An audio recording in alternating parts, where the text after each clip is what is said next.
practicing for the sermon. It's a long one.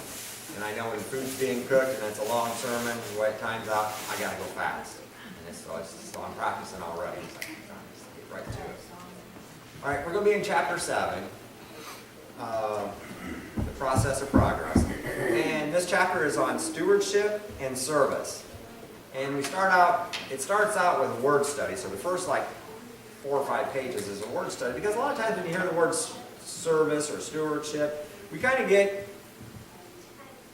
have our own opinion of what we think it should mean. And we've all experienced the lack of service. I mean, have you ever been to, say, a fast food place or a restaurant or whatever, and you didn't get the fries, or you said no tomato and you got tomato? So we've all experienced a lack of service. We've also experienced good service as well. So as we go through some of these definitions, we're just going to touch on them just briefly, so we can kind of get an idea of what it means to be a good steward or someone who is in service. Now, a lot of times, service, according to the American Heritage Dictionary, is employment. You work for someone else. You are in service to them. They hire you for a particular task or a particular set of tasks. There's also service, like you serve in the armed forces. There's that type of service. There's your occupational or duties, and as far as that goes. And then, if you break the word down from service, then there's to serve, and that is to work for, to provide for, in some cases, to serve food to, like say in a waiter or waitress type situation, to be an assistant to assist other people, you serve them. And this definition actually goes far enough into pay homage, to serve them respect as well. To be a servant means that you are employed in some form or fashion, and that you are bound to someone for type of employment and or other duties. A steward is someone who manages someone else's property, or someone else's finances, or someone's affairs. Same way with a minister. A minister is someone who, usually we think of someone who performs a religious duty of some sort, but a minister is also, like say, head of a governmental department, a diplomat, someone who is there to administer whatever needs to be administered to. In the same way with ministry. Ministry is an act of service, a profession, either clergy or, like I said, another departmental type thing. You have the Ministry of Defense or the Ministry of Transportation. It's just a different way of looking at how we look at it in this country, departments thereof. So when we do a word study like this, a lot of times they take a little bit more time, because you have to pull out multiple dictionaries. You can go to the Bible dictionary, American Heritage, Webster dictionary, and then from there you go into what the biblical terms meant, and you start looking them up in their original context, as far as like your Latin, your Greek, or your Hebrew, your Aramaic. That way you can get a better understanding of what it means to serve or to be a steward of someone. And the Bible uses these 3 terms, not always interchangeably, but a servant, a steward, and a minister. Now, what does that mean? How does that apply to us? Because those are things we normally don't think of too much. We normally don't think of a steward. It's not a profession that people go into, because we've kind of changed the term to hostess or host or hostess. And I'm not talking about little Debbie cakes either. So, in regards for us, what does it mean to be a steward? What does it mean to be a servant? What does it mean to be a minister? And the first thing we need to find out is, do you guys know what your spiritual gifts are? Have you ever taken a spiritual gifts inventory test? You don't think you got any? Everybody has one, minimum of one. At the point of conversion, God blessed you with one spiritual gift, minimum. Some people have more, but everybody got one. If you don't know what they are, then these next 3 questions are kind of mute. Do you know how to use them? Do you know how they work? How they are applied? And the overall plan of the church. But if you don't know what they are to begin with, then, well, you probably don't know how to apply it. Gifts in this form, and we're talking about, this is different than natural ability that you were born with. A lot of times they go together, but a spiritual gift is something that goes beyond. Let me think of a best way, a good way to apply this or to illustrate. Everybody has the capacity to learn a skill, some skill. Not everybody has the capacity for a particular spiritual gift. Okay?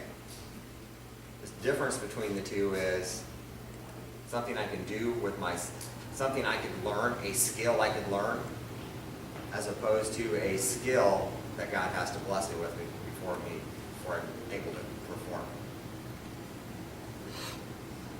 A good illustration of that is, y'all have heard me sing.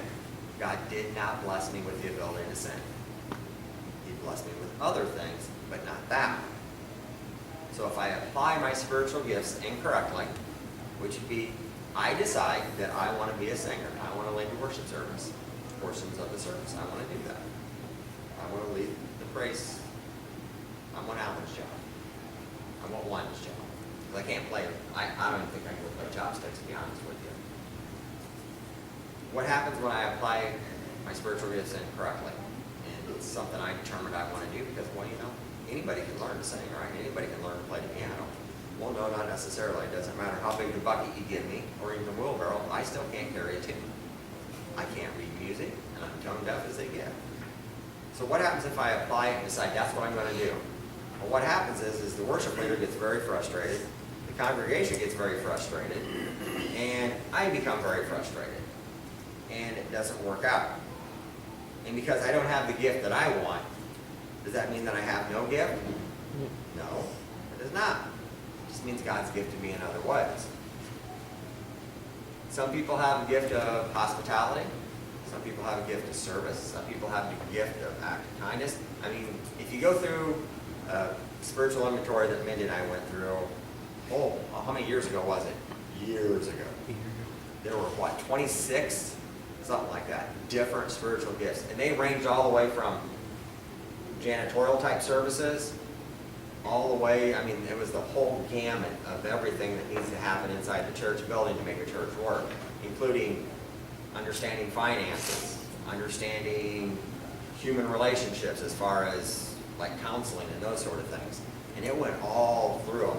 And most everybody, even those people, he said they had absolutely no gifts whatsoever. Most people had a top 3 gifts, and those 3 gifts work together in conjunction with one another. Some of the gifts that overlap, that I know well because they're the ones I'm kind of gifted with, were prophecy, teaching, and leadership. You need all 3 of those gifts to be able to lead a class. And you need all 3 of those gifts to lead. Because you have to be able to understand God's Word before you can lead God's way. Before you can lead, you have to be able to understand God's Word, and before you can understand God's Word, God's got to bless you with that ability to understand it. Not everybody gets that one. God knew and knows what your spiritual gifts are, what they would be, and what service He would need you to perform for the church that you are involved with. So what He does is He knits us together in our mother's womb, blesses us, and then He shapes our lives to be able to perform that task. There are things that have happened in your life that have developed you from point A to this point. And when we hear people talk about all things work together for the good, all things work together for God's glorification and God's overall plan. So, all these situations in your life, if you have been a good steward, you will have learned from each and every one of those situations. You will have learned something. Even if that something you learned was what not to do. Because a lot of times learning what not to do is just as important as learning what to do. Like there are times that I have had to learn that sometimes it's better if I just keep my mouth shut. That was only one laugh. I figured I'd get a few you, amen, blah, blah. And there are times that I have learned that I should open my mouth. But, was it easy? No. That development, and it takes a lifetime of development. You know what I mean? You don't just get a Nehemiah or an Ezra or a David or a Solomon or a Samuel or a Moses. Those guys aren't created overnight. And if you look at most of them, it wasn't until they were in their later years, until they were actually developing. God was using them fully to expand His kingdom. And that's why it's important that we understand what our gifts are. A lot of people say, well, you need to work on your weaknesses so you're overall stronger.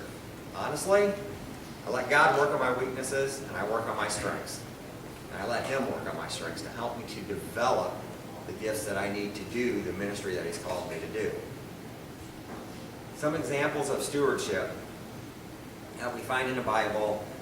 One of them that I find intriguing and just captivating is Joseph in Genesis. I mean, think about what that guy went through. His brothers betrayed him. He has these dreams of greatness and grandeur.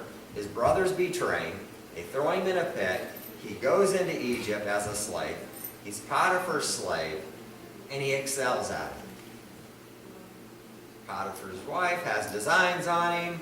She calls him a rapist. He gets thrown in prison. Terrible situation. He went from bad to worse to worse to worse. And he's in prison. What happens to him in prison? He excels again. He's doing well. He interprets some dreams for these guys. And then if you notice, he's in prison another 3 years beyond that before he's released. Before he actually gets to go before Pharaoh and save Egypt and his entire family. When we talk about stewardship, it's not always about the money. It's about our time, talent, and treasure. And when we look at Joseph's life, we see that he uses his time and his talent, and in his case, he didn't have much treasure until later in life, to do what God needed to be done and to let God live through His will. One of the greatest keys in stewardship is understanding we don't own anything. Everything we have, every physical possession we have is transitory. In that, I'm going to go buy a new pair of shoes because these are getting old, so I'm going to buy me a new pair of shoes. I bought them shoes. Those are my shoes. They fit my feet. Unless you have the same size feet, they're of no use to you. They're not my shoes. They're temporary. The reason they're not my shoes, and the reason I should be a good steward of these shoes is, well, it cost me something. It cost me part of my treasure. How did I earn my treasure? Well, I worked. How did I work? Because God blessed me with a job. And God blessed me with the strength to do that job. You see, we can always trace it back to God being at the origin of everything we have. And these things in this world we do know are very temporary. Things come and go pretty quickly. And that applies to our gifts. If you have a particular talent, not yours, you are a steward of that particular talent. The talent that we have, whether it's a spiritual gift or a natural ability, is meant to bring glory to God. Whether it's our intellect, physical ability, spiritual ability. But what we have a tendency to do is we have a tendency to be self-reliant. We think, I did this, I earned this, I deserve it, it's mine. Well, everything is actually God, because if you trace its origin, it comes back to God. And when we yeah, go ahead. Where does effort come in here?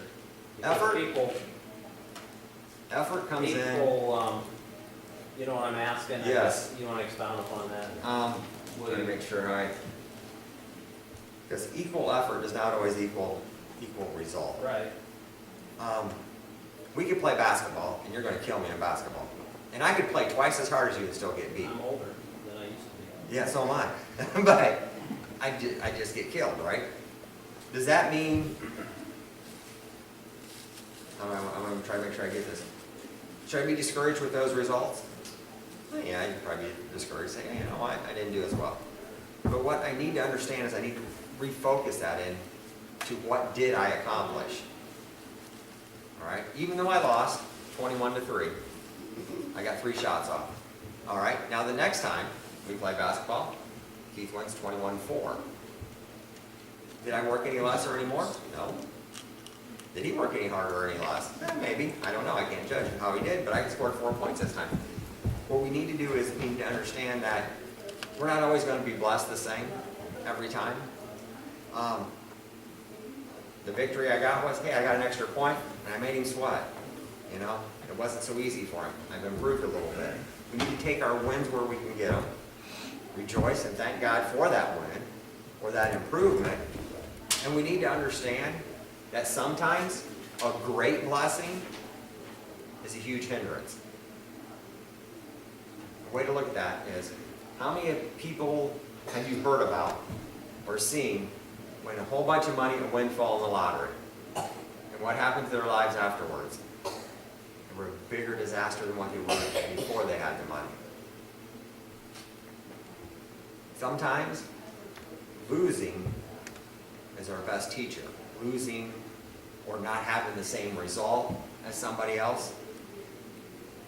And part of that kind of goes back into looking at what did God bless me with.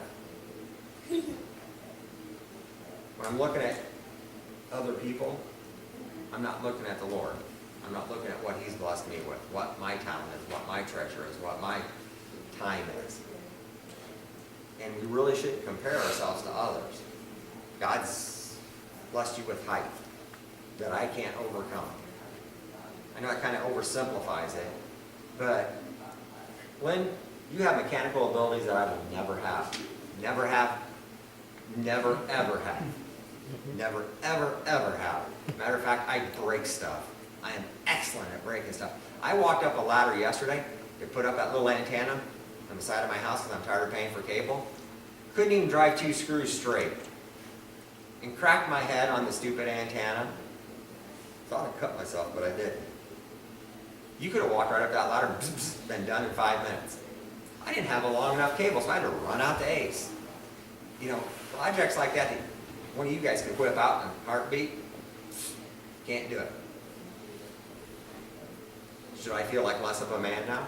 Lynn's more manly than I am because he can fix stuff and I can't? No. It's just, we're different. God made us different. He designed us to do different things. And if I start looking at other people saying, well, you know what? I'd like to be, Steve and I we're blood related. Look how tall he is. Look how short I am. How's that happen? He's got more hair than I do. How does that happen? Same gene pool, even. That's just not fair, not right. No. What's not fair is not right is, I bet he wishes he was as tall as I was. Because not everybody can be 5'9" and a half. Everybody pretty much is, aren't they? Yeah, I know we're that's pretty average, but there are things that I can do that these guys can't do. There are things that I can do that you guys can't. Right, don't go to the chiropractor as much as we're going to. No, exactly, yeah. Probably have a lot less arthritis too. But the bottom line is, if I start looking at what you guys are doing, then I get down on myself, and I eventually get down on God because, well, why didn't you make me taller? Or why didn't you make me more mechanically inclined? You know how much money I would have saved over the years if I could actually do my own oil changes? And the crazy part is I got a kid that's excellent at that sort of stuff. How'd that happen? I don't know. Weird gene pool. Something skipped a generation. I don't know. I can't be upset about it, and you guys can't be upset about it either, because I need to be able to look at what God has blessed me with. I need to concentrate on what He's given me to do. I need to concentrate on what He's gifted me with, so I can pay attention to what He has for me, not what He has for you guys. And I know it's not an easy thing to do, because we all want to be different. We all want to be taller. We all want to be shorter. We all want to be thinner. We all want more hair, whatever the case may be. We want maybe the same amount of hair, just have it a lot blacker and less gray. think I'm getting a cue card. This might be breaking news. No, I guess it's not. What you guys can't see is there's a little card being waved underneath the pew up here at me. We got to be able to concentrate on our own thing in what God's blessed us with. If we're not, we're going to waste so much time, so much effort, and have so much anxiety, all because, I'm frustrated because I can't do this or I can't do that. Rejoice in what you can do. Rejoice in what God has given you the ability to do. Not everybody can do everything. If we were all the same and all could do the same stuff, how boring would church be? How boring would life outside of here be? I mean, how sad would it be if you and your spouse were exactly the same? It'd be boring. I mean, if it wasn't that God's gifted Mindy differently than me, we would be the same and we wouldn't have that variation. We wouldn't have that two becoming one to make a marriage stronger. Because there's talents that she has that I am terrible at. And that goes vice versa too. There are things that I can do that she can't do. So if we were to compete with each other, just like if Christians compete with each other, and it happens, you mess the church up. You mess God's plan up. We need to be happy with what He gives us to do. No matter how big or how small we deem that spiritual gift to be, we need to keep it in mind that it's not the size of the gift or how I view the gift. We need to take a step back and take a look at the gift and step further back and look at the gift giver. You see, because when I focus on God, there's nothing too small or too big with God. You know the guy that had the one talent? One guy had 10, one had 5, one had 1. Everybody thinks that poor guy with the one talent, oh, how sad would it be to only have to be with the one talent guy? If the one talent guy would have been faithful with the one talent, he'd have been just as blessed as the other two guys were. If he would have been faithful in the little things, maybe you view your gift as little. Maybe you view what you're able to do as something small, something that's insignificant, something that gets often overlooked. Your ministry, what you do for Christ, through the church, in the church, outside of the church, it's never overlooked by Him. When it comes to financial stewardship, who did Christ praise the most? It was the widow with the 2 copper coins, the 2 pennies. It wasn't the guys up there chucking in the big money. It was the lady with the 2 smallest coins. That's who Jesus called out. Who did Jesus call out and say was blessed above every woman in the world? The prostitute that broke the alabaster box of ointment on it. She gave everything. If you have a gift, a talent, a treasure, and you give it all back to the Lord for His use at any time, anywhere, any place, that is more blessed than, say, someone with huge talent, a professional singer, a professional pastor, who's only given 65%, 70%. Someone who has a doctorate but never cracked his books after it, never done anything with it. Someone who has degrees in theology and such, but doesn't do anything with it. Who is more blessed? The one who gives 100% of whatever it is they have, or the one that only gives 65 or 70%? It's the one that gives 100%, no matter what the gift is, no matter how we view the gift. The crazy part is, we view our gifts and we rank them and blah, blah, blah, well, I can do this and I can do that. Paul clearly told us that, you know what, shut up about that sort of stuff. Do what you're supposed to do. I was to the Corinthians church, you guys, you want all this, you want all that? Here's the one thing you want to love. That's what you want to do. That's the one thing you should be bragging about, how much you love each other. Yes, it is. And not, that competition thing kills us. Any other questions? And that kind of finished out the chapter because we were able to kind of finish it up together. We need to be paying attention to what we can do, how we can do it, and then give it. Commit it back to the Lord. Let Him use it. Whatever little thing it is, or whatever big thing it is. The key is faithfulness. The key is administering it. Understanding it. I don't own it. I'm responsible for it, but I don't own it. And part of that responsibility is, each and every week, I have to study. I don't just wake up and God, there's a big hallelujah chorus moment, dun, dun, dun, boom, sermon just falls out my printer. It doesn't happen that way. This book didn't happen that way. It has to be preparation. It's not my ministry, it's Christ's ministry. He's the one that is responsible for the outcome and the results. I'm responsible for the preparation. I'm responsible to be here. Not the owner of it. I'm the steward of it. Just like we all are. We are the steward of our gift. Or gifts. Some people have gifts that overlap. Like hospitality and kindness, they usually go together. Because if you didn't have a little kindness, you wouldn't be very good at being hospitable. Any questions? How far do you go?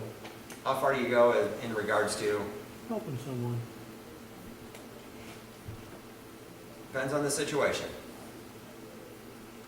Are you helping or are you enabling them? Are you helping them to improve as they struggle through something, say alcoholism, an addiction of some sort? Is there genuine effort on their part?